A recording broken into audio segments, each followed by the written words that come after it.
Hey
viewers, it's your half-assed reporter James Kalm. I'm here down in Chelsea for our Thursday night cruise. We're gonna go in here to DC Moore and see if we can get some pictures of the show by Romare Bearden.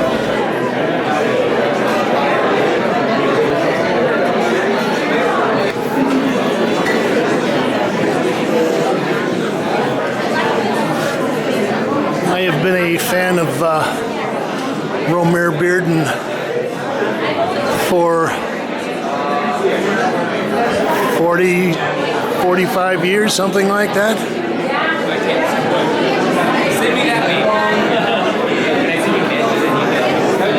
And well, I'm not sure, but I think he probably died maybe in the mid-90s.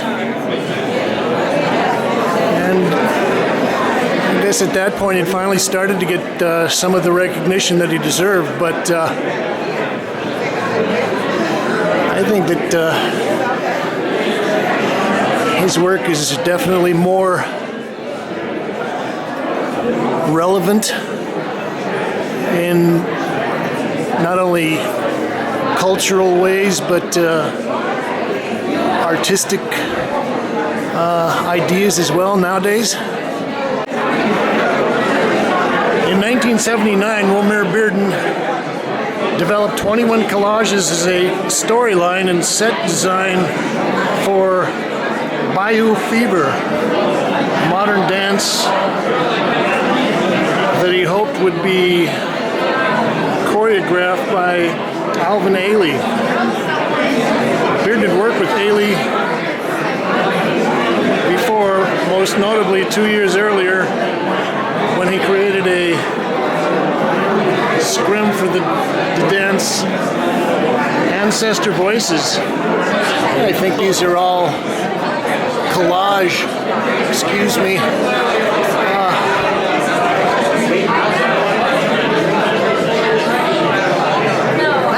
Maybe there's watercolor and acrylic in there. Ink. Pencil. Probably like a lot of people, I first started seeing his work in the late 60s. And the way that it was presented at that time was kind of as an ancillary, maybe African-American version of pop art. A lot of it was black and white collage photographs.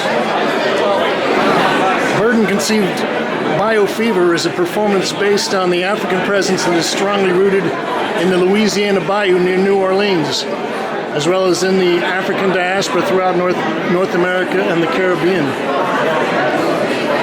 Many of the major motifs and elements of his art are represented in the dance's imagery, including the conjure woman, musicians, Caribbean masquerade figures, domestic interiors, and rural landscapes.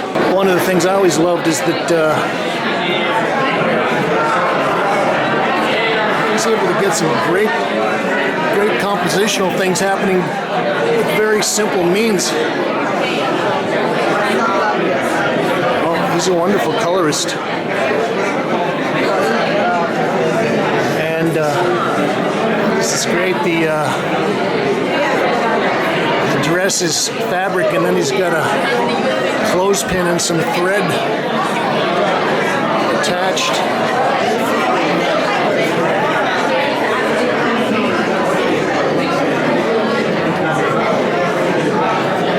Another beautiful piece.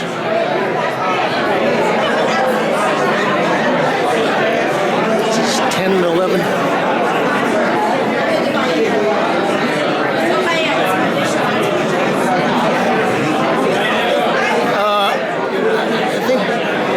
Might have been a little too young to be part of the technically part of the Harlem Renaissance, but I think it could have been like the younger offspring of that generation. And I've seen some of his other works from the mid and late 40s down in Washington, D.C., and he was, for a time, he was an abstract painter.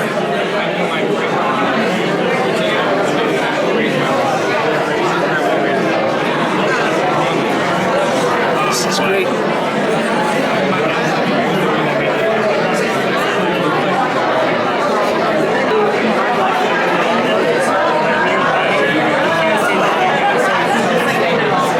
It's a great color.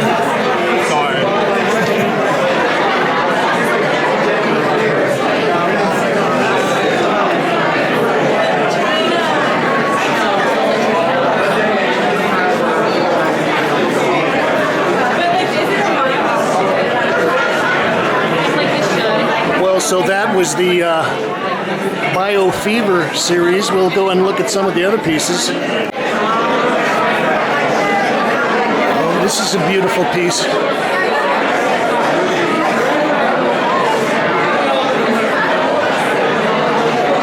I could be mistaken, but I think there was an image like this that was used for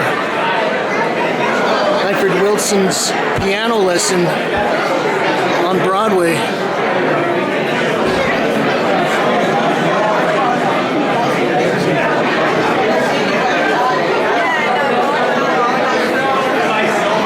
Oh, great color.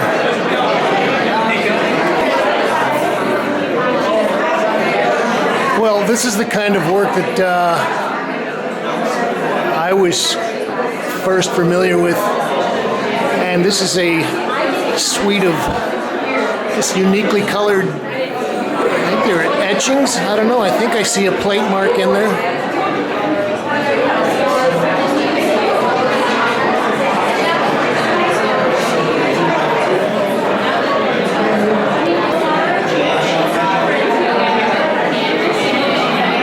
Now, I don't know what the dates on these are, but this is probably early mid-60s.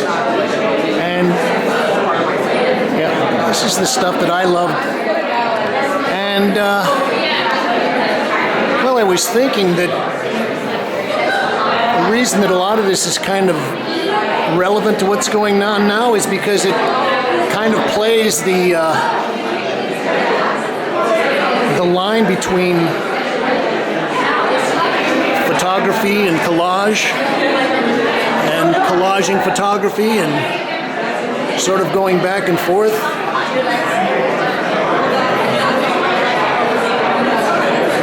Also, I think it's fantastic that he's able to use the most contemporary kinds of technology, like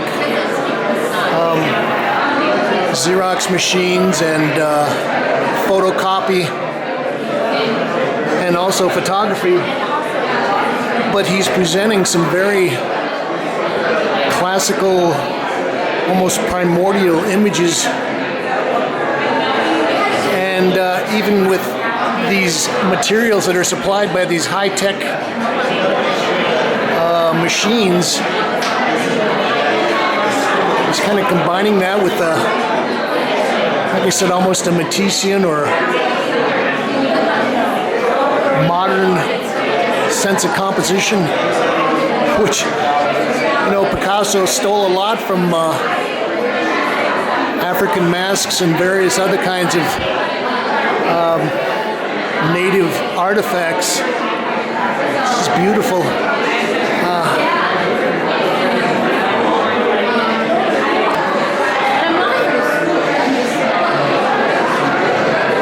Well, I was hooked on this body of work when I first saw it, probably when I was still in high school. But I think a lot of people thought that it was kind of gimmicky, and well, Romare kind of proved all those people that thought that they were wrong, and then he moved on to a couple of other phases. But I love the late collages.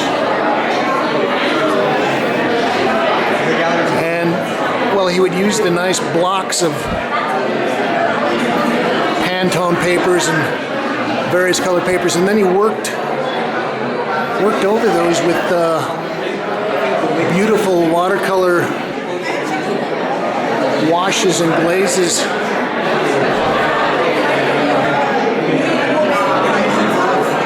And as I said, he started out, at least the things that I saw in the late 40s, he was a very abstract artist, sort of like everybody else in the New York school. And then he became more and more figurative.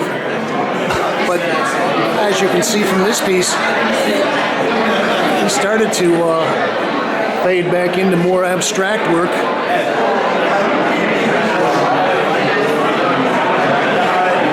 Another beautiful piece. I think this is collage on panel, probably about 32, 33 by 42 maybe. And like Matisse, he was an incredible draftsman with a pair of scissors. You know, he could not only draw with a pencil, but he could cut his shapes, his lines.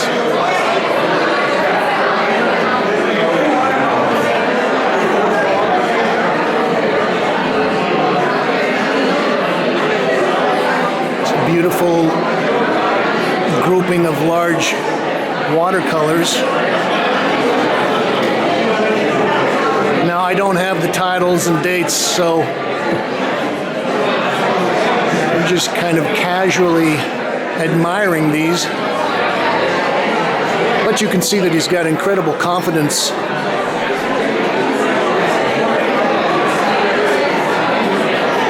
And, these have also got collage elements in there.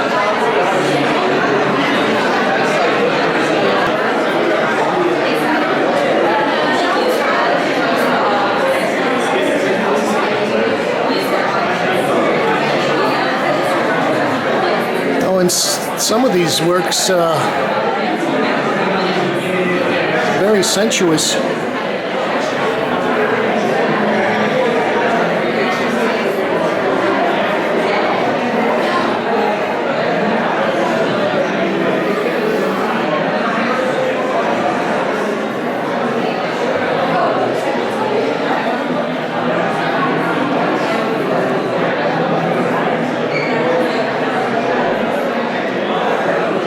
May be the largest piece in the show.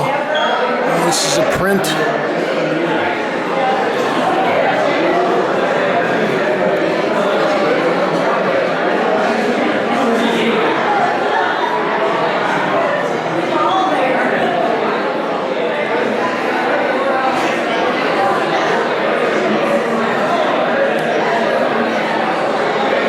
Yeah, his silhouettes are fantastic.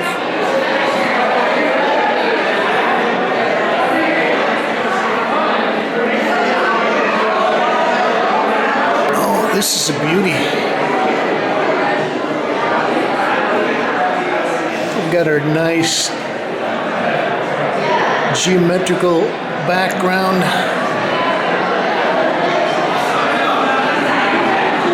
Oh, that wedge of cobalt blue coming up on the back of that thigh. Wonderful.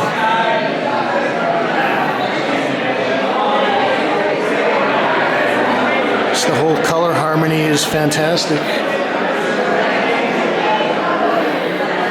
It's another gem.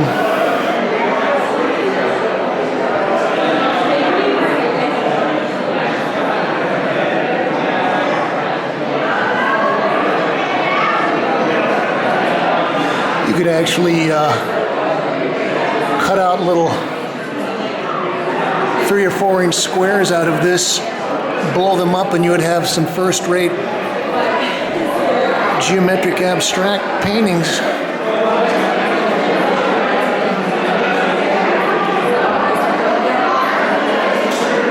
I like this piece. Now, again, we've got our kind of geometric blocks in the background, our scallop forms,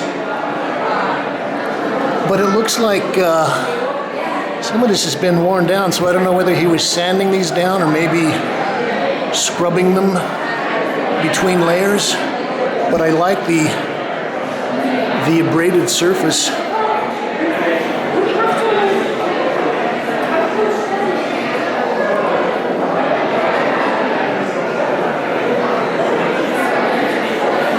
It's probably about 24 by 30.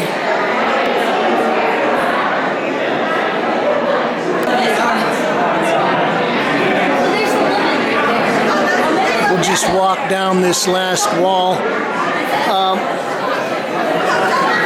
You know, some of his use of materials is free-flowing and kind of relying on the natural actions of these materials as a Jackson Pollock or a Helen Frankenthaler stain painting, but somehow he's keeping it under control enough to create his figures and his narrative. One of the other things I was thinking about when I was driving over here is that, as I said, he was sort of coming to his early maturity during the late 40s, early 50s, when the whole abstract expressionists and the New York school and the action painters were taking off. And he was one of the people that had enough courage to kind of reconsider the whole idea of figurative painting. And there were a lot of people that got a lot of bad critical responses to, especially if they'd gone into abstraction first and then gone back to the figure. But I think that he was one of the important people that actually took that into a different direction. But I think a lot of this all happened because after you empty out all your figurative content, there's really not much there, and it took somebody like, I think, Jean Dubuffet came to New York in the early 50s and actually gave a talk at the Artist Club, and within a year or two after that, de Kooning went back and started doing his woman figure paintings. Pollock introduced the figure back into his work, and I think that would probably coincide with about the time that Romare Bearden also started working back into a more figurative idiom. James Kalm reporting on Romare Bearden Bayou Fever here at DC Moore in Chelsea. Thank you, Kate.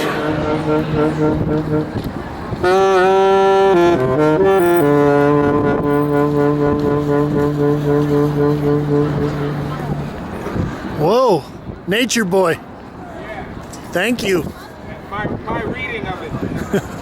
That was great.